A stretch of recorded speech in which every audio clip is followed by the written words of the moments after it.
Welcome back to GH Spoilers channel. Today we will learn about the intriguing developments unfolding in Port Charles, where relationships are being tested, secrets are surfacing, and unexpected confrontations are changing the landscape for our beloved characters. Emotional confrontations at the Quartermaine Mansion. The normally peaceful Quartermaine Mansion has become a hotbed of tension and confrontation. Brooke Lynn Chase found herself cornered by a determined Lulu Spencer, who didn't mince words about Brooke Lynn's past deception. With fire in her eyes, Lulu confronted Brooke Lynn over the long-buried secret of a teenage pregnancy involving Dante Falconeri. "You've been hiding this for years, and I'm not doing you any favors after what you've done," Lulu declared, her voice trembling with barely contained anger. This confrontation comes despite Carly's previous advice to Lulu to keep Martin Gray's revealing notes private to prevent widespread devastation among their circle. Though Lulu apparently agreed not to tell Dante about this bombshell revelation, she clearly couldn't resist confronting Brooke Lynn directly. The tension between these two women has always been palpable, but this secret adds a new dimension to their complicated history. One can only imagine the fallout if Ned or, heaven forbid, Tracy Quartermaine overhears this heated exchange in the sprawling mansion where walls sometimes seem to have ears. Carly's unexpected visitor and life decisions. Meanwhile, at Bobby's place, Carly Spencer opened her door to find someone she clearly didn't anticipate seeing again. "Didn't expect to see you here again," she remarked with evident surprise. Speculation suggests this visitor might be Jack Brennan, perhaps attempting to smooth over their interrupted dinner date at the Metro Court. Carly's relationship with Brennan has followed a fascinating trajectory. From their initial hostile encounter years ago, when she struck him with a serving tray, suspecting him of using her to get to Sonny, to their current complicated dynamic. Despite his numerous favors, including covering up Josslyn's involvement with Cyrus Renault, Carly's feelings remain ambivalent. The Friday, March 7th episode promises a significant decision from Carly. Will she give Brennan another opportunity to prove his intentions are genuine? Or will she finally sever ties with the man whose motives she has questioned from the beginning? Her gratitude for his assistance has its limits, and Carly Spencer has never been one to let obligation dictate her heart's choices. Domestic discord for Ned and Lois. In another corner of the Quartermaine estate, Ned and Lois Quartermaine find themselves at odds over what appears to be more than just cemetery arrangements. "This time my mother's right," Ned declared, his expression stern as Lois appeared visibly shaken by his alignment with Tracy. The underlying issue may well be Lois's defense of Sonny Corinthos funding Gio Palmieri's education. The irony of this disagreement lies in Tracy Quartermaine's surprising approval of Joe's independence when he signs Sonny's papers directly in front of her. Tracy's grudging respect for anyone who stands up to her twice is well known in Port Charles circles, yet this nuance appears lost on Ned. This disagreement highlights the ongoing tensions between the Quartermaine and Corinthos families, with Lois caught between loyalty to her husband's family and her Brooklyn roots that align more naturally with Sonny's straightforward approach to problem-solving. Josslyn's WSB training tribulations. Far from Port Charles, at the WSB training facility, Josslyn Jax faces her own crisis of confidence. Her handler, Vaughn, delivered an ultimatum that left little room for hesitation. "If you mean any of that, here's the door." Josslyn's path to the WSB came through manipulation and coercion rather than choice. After Jack Brennan covered up her killing of Cyrus Renault, she found herself effectively blackmailed into service. What's more disturbing is learning that Brennan had targeted her even before this incident, strategically leaving clues that led her to Cyrus's hideout as a test of her potential. The weight of constant deception to friends and family, coupled with the moral ambiguity of working for the greater good, with emphasis on how questionable that good truly is, has clearly taken its toll. The once confident and principled young woman now appears uncertain and conflicted about the path she's been forced to walk. Jordan and Isaiah's potential romance. Across town, Deputy Mayor Jordan Ashford finds herself in an emotionally vulnerable position during a conversation with Isaiah Gannon. His declaration of interest in exploring a relationship between them has clearly caught Jordan off guard, as evidenced by her nervous demeanor and averted gaze. Jordan's hesitation likely stems from her complicated quasi-relationship with Brick, who divides his time between Port Charles and the West Coast. Primarily in town for assignments from sunny Corinthos, Brick's lifestyle and associations hardly complement Jordan's position as deputy mayor. The question remains whether Jordan will embrace the possibility of a more conventional relationship with Isaiah, or if her attachment to Brick, despite the complications, will hold her back from this new beginning. Her body language suggests internal conflict, torn between what might be sensible and what her heart desires. Alexis confronts her past at Windermere. In perhaps the most chilling encounter, Alexis Davis finds herself face-to-face with her traumatic past at Windermere. Jen Sidwell presents her with the very dagger Mikos Cassadine used to murder her mother. A weapon that has appeared at other horrifying moments in her life, including when Julie and Jerome held it against her throat on Robin's Bridge, years after Helena Cassadine used it to threaten her. Fighting to conceal her fear, Alexis demands to know how Sidwell acquired this artifact of her family's violent history. More importantly, she questions how he knows about the dagger's significance and why he's so determined to purchase Windermere in Spoon Island. This confrontation raises disturbing questions about Sidwell's motives and knowledge of the Cassadine legacy. Is he merely a collector of macabre memorabilia, or does he have a more sinister connection to the family's dark past? Alexis's history with the Cassadines has always been complicated by violence and secrets, and Sidwell's possession of the dagger suggests this pattern may be far from over. The walls of Windermere have witnessed countless tragedies and betrayals over the years, and this latest development suggests the historic estate may once again become the stage for Cassadine drama that could shake Port Charles to its core. As these storylines unfold, the citizens of Port Charles find themselves navigating emotional minefields, confronting long-buried secrets, and making decisions that will ripple through their interconnected lives for months to come. Next, we will learn about the shocking developments surrounding one of Port Charles's most controversial residents whose days appear to be numbered according to numerous insider predictions. The rumor mill in Port Charles is churning at full speed as speculation intensifies about Drew Quartermaine's imminent demise. Whispers throughout the fan community suggest that the once respected businessman turned corrupt politician is headed for a dramatic exit that will shake the foundations of the city.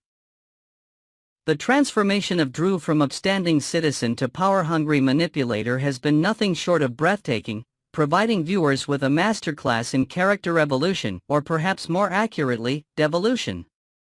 Social media platforms have been ablaze with theories and reactions to Drew's villainous trajectory. Drew is so getting killed off, right? You don't walk around threatening half the cast and not die. I think it's Soap 101, noted one particularly insightful commenter, highlighting the unwritten rules of soap opera karma. When a character accumulates enemies at the rate Drew has been, a reckoning typically follows with the precision of a well-crafted storyline. The stark contrast between Drew's physical intimidation tactics has not gone unnoticed by the viewership. As one fan astutely observed, "It's funny when he clocks the guys, it's so embarrassing, but when he does it to the women it's kind of creepy." Apparently, he's going to kill an animal in front of Emma for kicks. Jokes, people, jokes. This commentary underscores the uncomfortable shift in Drew's character, from merely unlikable to genuinely disturbing, a transition that often precedes a character's ultimate downfall in the soap universe. Not all viewers are eager to see Drew's villainy cut short, however. The complex nature of his transformation has captured the imagination of some fans who appreciate the dramatic tension he brings to every scene. I hope there won't be a "Who Killed Drew" story.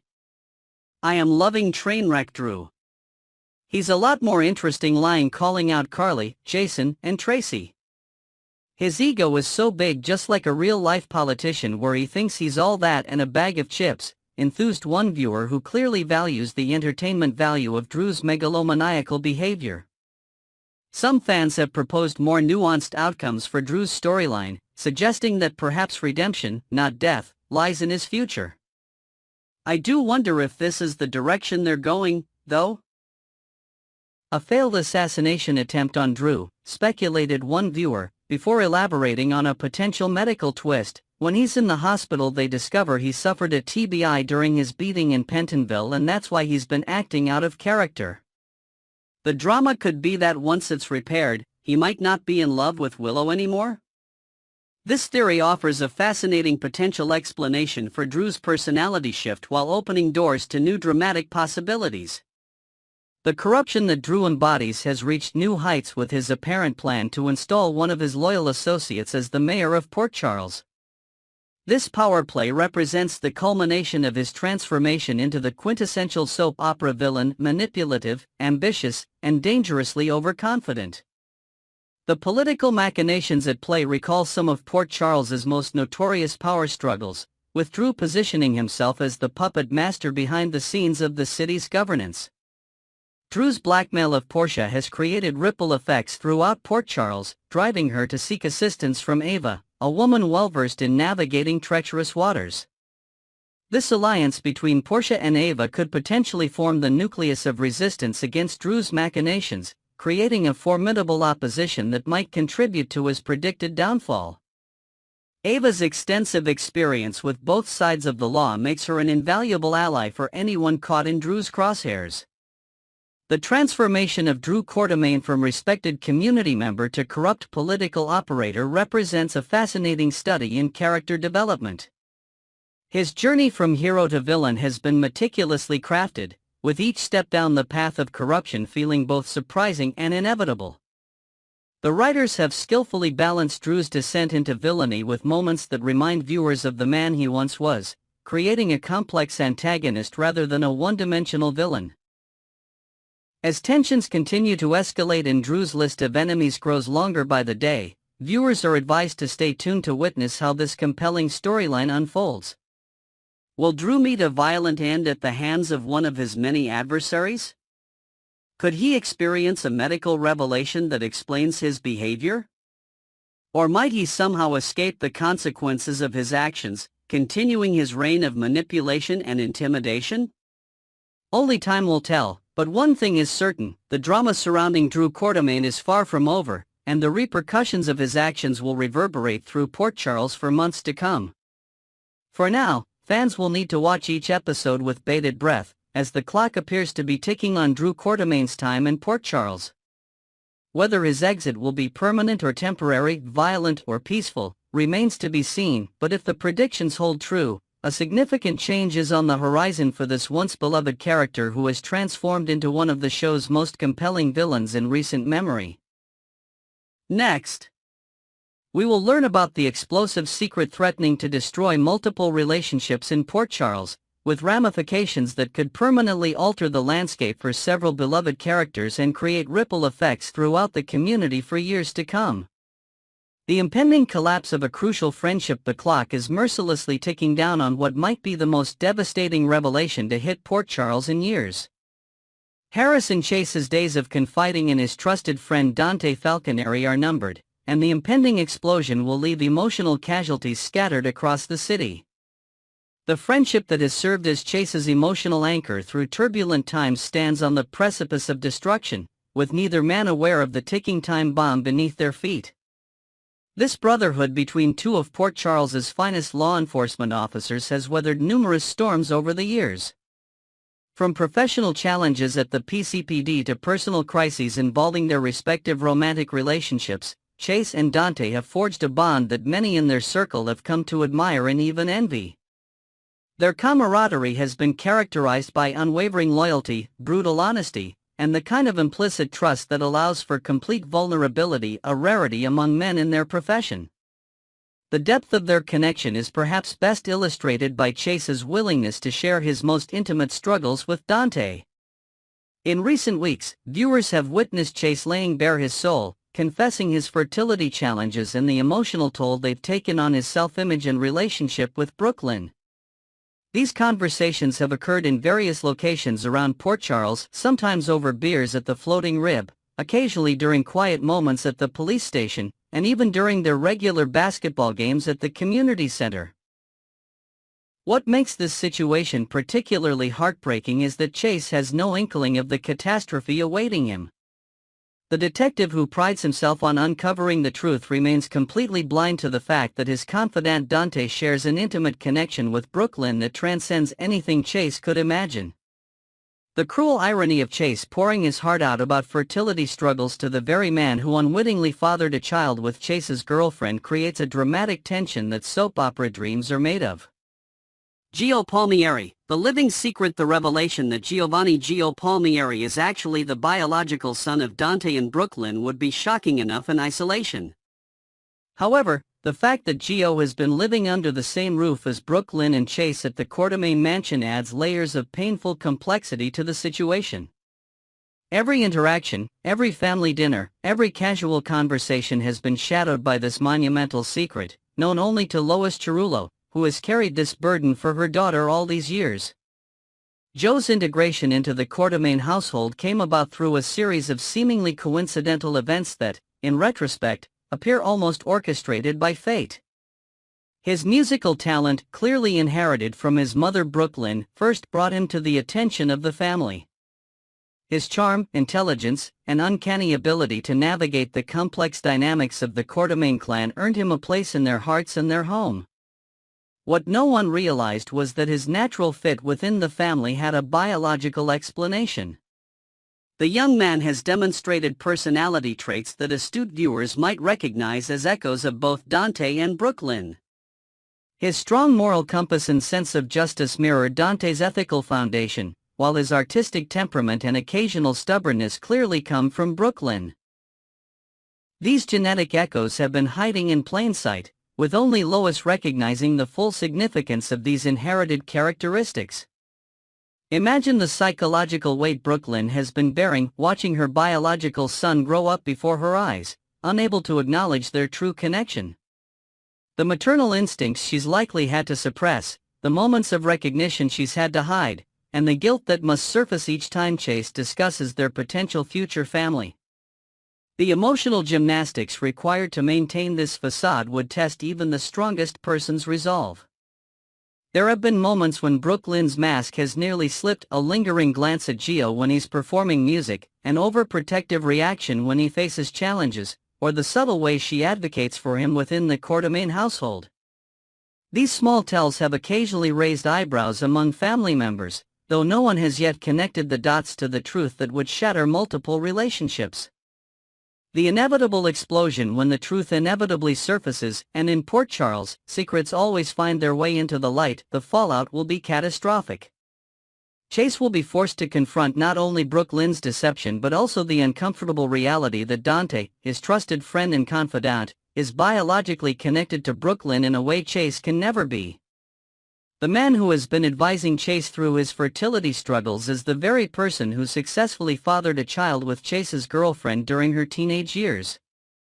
The revelation will likely occur at a moment of maximum dramatic impact, perhaps during a Quartermaine family gathering, a celebration of Chase and Brooklyn's relationship milestone, or even as Chase is finally coming to terms with his fertility issues. The timing will ensure that the emotional devastation is complete in public, leaving nowhere for any of the affected parties to hide from the fallout. The revelation will likely shatter Chase's willingness to defend Brooklyn against Lulu Spencer's criticisms. After all, how can he continue to champion someone who kept such a monumental secret from both him and Dante? The betrayal cuts doubly deep. Not only did Brooklyn hide her past pregnancy, but she concealed the identity of the father, allowing Chase to build a friendship with Dante without knowing their true connection.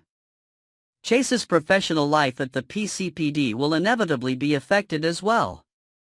Working alongside Dante after such a revelation would create an untenable situation, potentially forcing one or both men to request transfers or reassignments.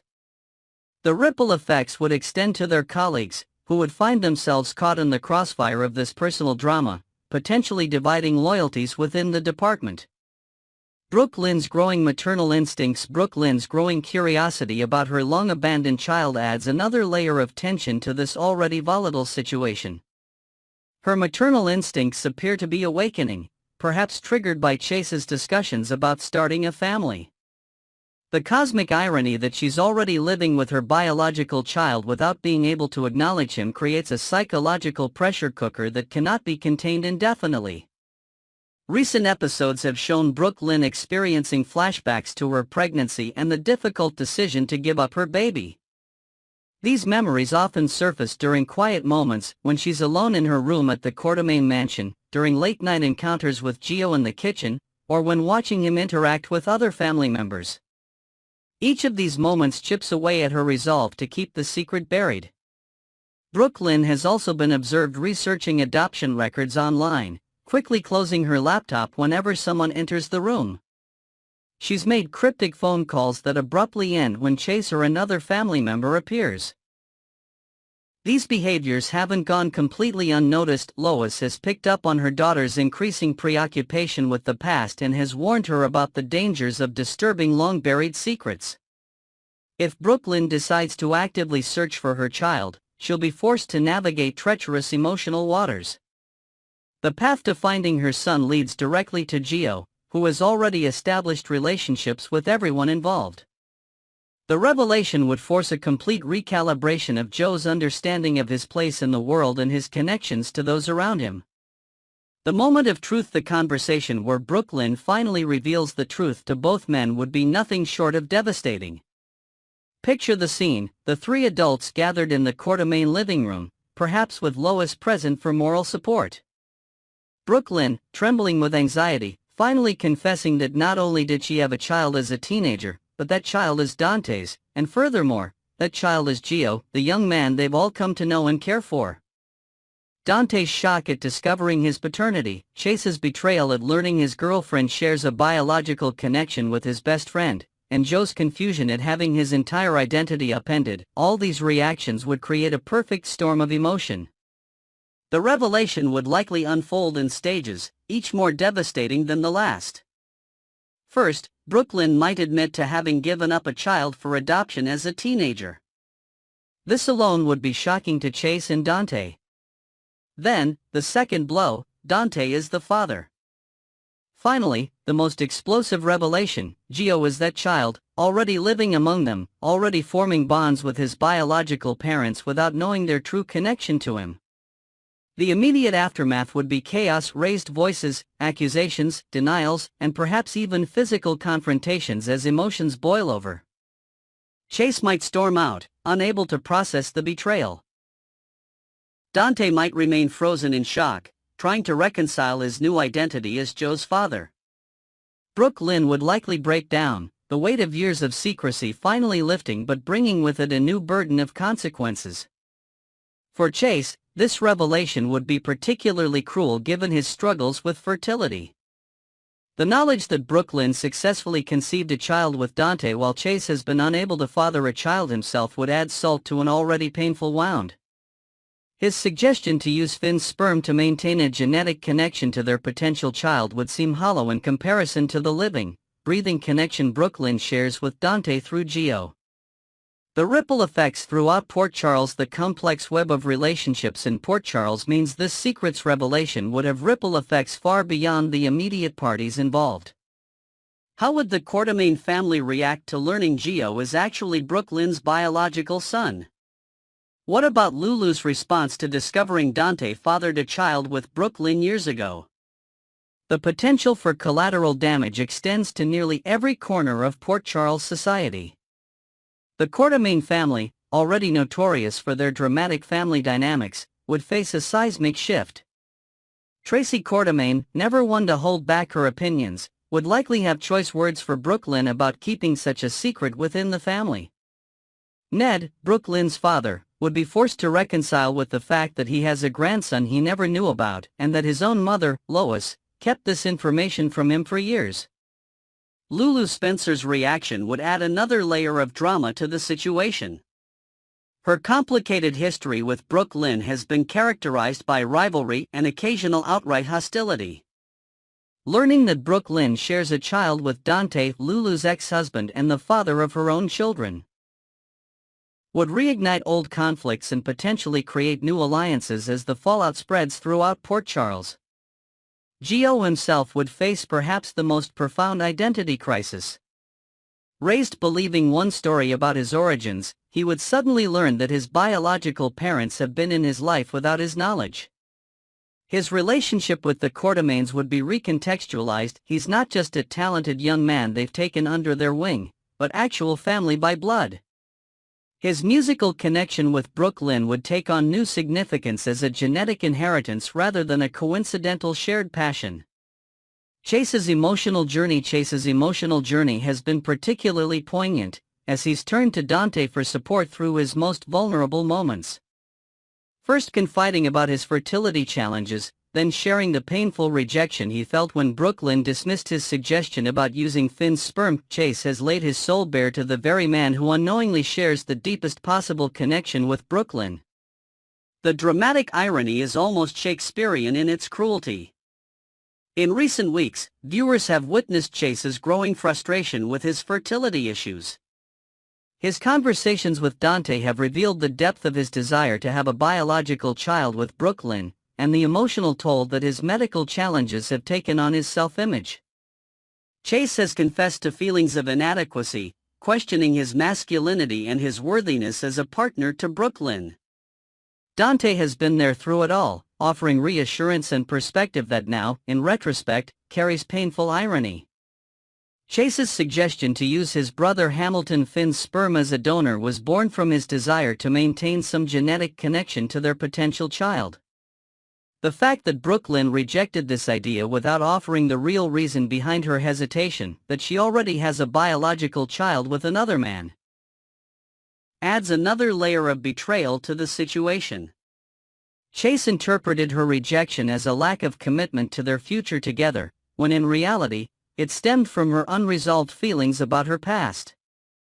The revelation of Brooklyn and Dante's shared child would devastate Chase on multiple levels. Beyond the obvious betrayal of trust, it would force him to question every aspect of his relationship with Brooklyn and his friendship with Dante. Were there signs he missed? Moments of connection between them that he misinterpreted? The detective in him would likely replay countless interactions, searching for clues he overlooked. The weight of secrecy. Brooklyn and Lois have carried this secret like a heavy stone around their necks for years. The weight of such knowledge, the constant fear of discovery, and the complicated emotions surrounding giving up a child for adoption would have shaped Brooklyn's character in ways perhaps even she doesn't fully comprehend. Her resistance to Chase's family planning suggestions likely stems not just from the reasons she's articulated but from the unresolved trauma of her past pregnancy and adoption decision. The decision to give up her child was not made lightly.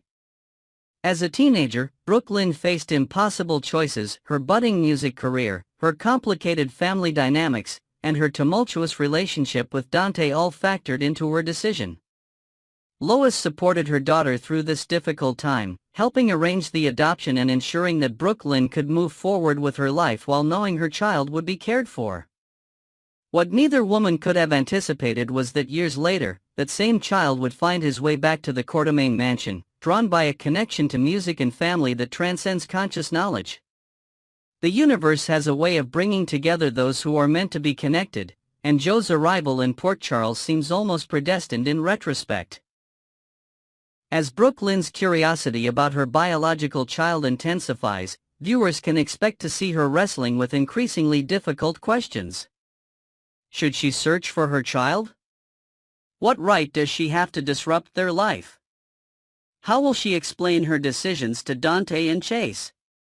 The moral and emotional complexity of her situation provides rich dramatic territory for character development and storytelling. Dante's perspective. While much of the focus has been on Chase and Brooklyn, Dante's perspective in this situation cannot be overlooked. As a father to his children with Lulu, Dante has demonstrated his commitment to fatherhood and family. Learning that he has another child, one he never knew about, would force him to confront difficult questions about responsibility, choice, and what it means to be a father. Dante's reaction to the news would likely be complicated by his friendship with Chase. On one hand, he would feel a natural pull toward his newly discovered biological son. On the other hand, he would recognize the devastation this revelation causes for his friend. This conflict would place Dante in an impossible position, torn between his duty to his child and his loyalty to his friend. The revelation might also trigger memories for Dante of his own complicated paternity. As the son of Sunny Corinthos, Dante grew up without knowing his biological father. When he finally discovered Sunny's identity, their relationship began in conflict before eventually developing into a complex father-son bond. This personal history might inform Dante's approach to connecting with Gio, giving him unique insight into what his son might be experiencing. Joe's new reality. For Gio Palmieri, the revelation would completely redefine his understanding of himself and his place in the world. Having grown up believing one story about his origins, he would suddenly be confronted with the truth that his biological parents have been in his life without his knowledge. This discovery would force him to reconsider every interaction he's had with Brooklyn and Dante since arriving in Port Charles. Joe's musical talent, which first brought him to the attention of the Quartermaine family, would take on new significance as an inherited trait from his mother. The connection he felt to Brooklyn's music, which initially seemed like a mentor-protege relationship, would be revealed as something much deeper, a genetic predisposition shared between mother and son. His relationship with the Quartermaines would also be transformed. No longer just a talented young man they've taken under their wing, Gio would suddenly be family by blood, Ned's grandson, Brooklyn's son, a true Quartermaine heir. This shift in status would bring with it new expectations, new responsibilities, and potentially new conflicts within the notoriously dysfunctional family. Joe's reaction to the news would likely depend on his pre-existing feelings about his adoptive family and his sense of identity. If he's always felt something missing in his life, the revelation might provide a sense of completion. If, however, he's been secure in his identity, the news could trigger a profound crisis as he attempts to integrate this new information into his self-concept. The inevitable confrontation.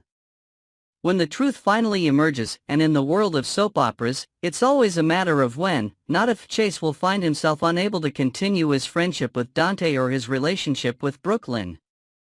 The double betrayal, compounded by his own fertility struggles, creates a perfect storm of emotional devastation that few could weather. His days of turning to Dante as a confidant are indeed numbered, though neither man yet realizes the ticking time bomb beneath their friendship. The confrontation will likely occur in a public setting for maximum dramatic impact, perhaps during a Quartermaine family gathering, a charity event at the Metro Court, or even at the PCPD. Words will be exchanged that cannot be taken back, accusations will fly, and relationships that took years to build will crumble in minutes. Chase's sense of betrayal will be all-encompassing, directed not just at Brooklyn and Dante but potentially at anyone who he perceives knew the truth and kept it from him. In the aftermath, alliances will shift throughout Port Charles. Some will side with Chase, sympathizing with his position as the betrayed party. Others will understand Brooklyn's difficult position and the complicated choices she made as a teenager. Still others will focus on what's best for Gio, arguing that his needs should take precedence over the adult's emotional drama. Long-term implications. The revelation of Joe's parentage will have long-lasting implications for everyone involved. For Chase, it may mean leaving Port Charles entirely, unable to remain in a place where reminders of this betrayal lurk around every corner. For Brooklyn, it could mean finally embracing her identity as Joe's mother, with all the joy and complications that entails. For Dante, it will mean establishing a relationship with a son he never knew he had, while navigating the complex dynamics with his other children and ex-wife Lulu. For the Quartermaine family, it will mean integrating Gio more fully into the family fold, perhaps triggering discussions about inheritance, the family business, and what it truly means to be a Quartermaine. For Lois, it will mean facing the consequences of her role in keeping this secret, potentially straining her relationship with Ned and other family members. As this storyline unfolds, viewers will be taken on an emotional roller coaster that explores themes of secrets, betrayal, biological connections, and the complex nature of family. The revelation that Gio is Dante and Brooklyn's biological son will reshape relationships throughout Port Charles, leaving no one untouched by its far-reaching implications. The path forward. In the wake of such a devastating revelation, each character will be forced to chart a new path forward. Chase may find himself at a crossroads, professionally and personally. His career at the PCPD might become untenable with Dante as a colleague. His relationship with Brooklyn will likely be beyond repair. He might find himself drawn to a completely different direction in life, perhaps even leaving Port Charles to start fresh elsewhere. Brooklyn will face the challenge of building a relationship with the son she gave up years ago. This won't be a simple process. Gio may harbor resentment over her decision, and establishing trust will take time. Additionally, she'll need to navigate co-parenting with Dante, a man with whom she shares a complicated history but not a romantic present. Dante will need to integrate Gio into his existing family structure, explaining to his other children that they have a half-brother. He'll also need to manage Lulu's reaction to the news, which will likely be explosive given her history with Brooklyn. Balancing his responsibilities to all his children while dealing with the fallout from the revelation will test Dante's emotional resources. Gio himself will need to decide how he wants to proceed with his newly discovered biological parents. Does he want to build relationships with them? How does this new information affect his sense of identity? What about his relationship with his adoptive family? These are complex questions for anyone, but particularly challenging for a young person still forming their sense of self. As this storyline unfolds, viewers will be taken on an emotional roller coaster that explores themes of secrets, betrayal, biological connections, and the complex nature of family. The revelation that Gio is Dante and Brooklyn's biological son will reshape relationships throughout Port Charles, leaving no one untouched by its far-reaching implications. Stay tuned as we continue to follow this explosive situation that promises to deliver some of the most dramatic moments Port Charles has seen in years. The bonds between Chase and Dante, once seemingly unbreakable, stand on the precipice of destruction. Brooklyn's long-buried secret threatens to upend multiple lives. And at the center of it all is Gio, a young man about to discover that his place in the world is far more complicated and connected than he ever imagined. In the world of Port Charles, where secrets never stay buried forever, the countdown to revelation has begun, and when the truth finally emerges, nothing will ever be the same again.